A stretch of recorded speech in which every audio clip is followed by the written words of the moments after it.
AP రాష్ట్ర వ్యాప్తంగా పెన్షన్ల పంపిణీ జరుగుతోంది. దాంతో రాష్ట్ర వ్యాప్తంగా పండుగ వాతావరణాన్ని తలపిస్తోంది. రాష్ట్ర వ్యాప్తంగా 65.31 లక్షల మంది లబ్ధిదారులకు పెన్షన్లు అందిస్తున్నారు. ఎన్నికల సమయంలో ఇచ్చిన హామీ మేరకు 4,000 రూపాయలకు పెన్షన్ మొత్తం పెంచడంతో పాటు ఏప్రిల్ నుంచి వర్తింపచేస్తారు. మొత్తం 7,000 రూపాయల నగదును అందజేస్తారు. ఇది లబ్ధిదారుల్లో ఆనందం నింపే అంశం. అమరావతి ప్రాంతంలోని పెనుమాకలో సీఎం చంద్రబాబు, మంత్రి లోకేష్ లబ్ధిదారుల ఇంటికి వెళ్లి పెన్షన్లు అందించారు. కూటమి ప్రభుత్వం అధికారంలోకి వచ్చిన తర్వాత మొదటి కార్యక్రమం కావడంతో ప్రతిష్టాత్మకంగా తీసుకున్నారు. ఈ కార్యక్రమం సక్సెస్ కావడంతో లోకేష్ ను అభినందిస్తూ చంద్రబాబు కొన్ని వ్యాఖ్యలు చేశారు. మంగళగిరి నియోజకవర్గం పరిధిలోని పెనుమాక గ్రామం అక్కడికి చంద్రబాబు వెళ్లి మరీ పెన్షన్లు పంపిణీ చేశారు. చంద్రబాబు ఓ లబ్ధిదారుడు గుడిసెకు వెళ్లారు. కుటుంబ సభ్యులను పలకరించారు. వారితో ఆప్యాయంగా మాట్లాడారు. యోగక్షేమాలను అడిగి తెలుసుకున్నారు.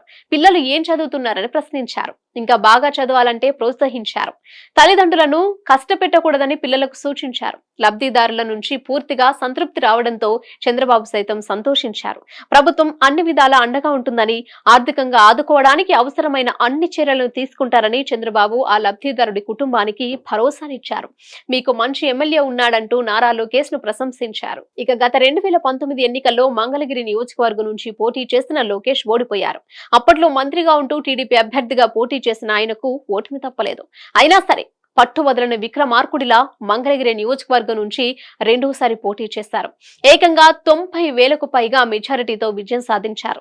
అందుకే మంగళగిరి నియోజకవర్గ పరిధిలోని పెనుమాకలో తొలి కార్యక్రమాన్ని ఆవిష్కరించారు చంద్రబాబు. ఈ కార్యక్రమం గ్రాండ్ సక్సెస్ కావడంతో చంద్రబాబు అభినందనలను లోకేష్ అందుకున్నారు.